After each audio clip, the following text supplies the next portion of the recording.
আমার কলিজার ভাইয়ারা অনেক লোকে আমার কমেন্ট বক্সে কমেন্ট করে, ভাইয়া আমি মালয়েশিয়া আসতে চাই, মালয়েশিয়া পাম বাগানে কি কি কাজ করে। আপনারা দেখুন, যেমন এই ভিডিওটা দেখলে এক সিফটির কাজ আপনারা বুঝতে পারবেন মালয়েশিয়া পাম বাগানে কি কি কাজ করা হয়। যেমন গাছগুলোতে হল ধরলে হলেগুলো কাটতে হয়, যখন ফাঁকি যায় এগুলো কাটতে হয়, এগুলো কাটি রাস্তার উপরে রাখলে তারপরে গাড়ি আসি নিয়ে যায়।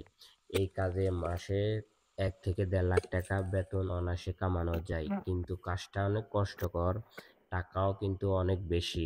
তারপর এক একটা হলের ওজন 50 থেকে 60 কেজি, নিম্নতরে 20 20 কেজির উপর থেকে হয় এই ফলগুলা।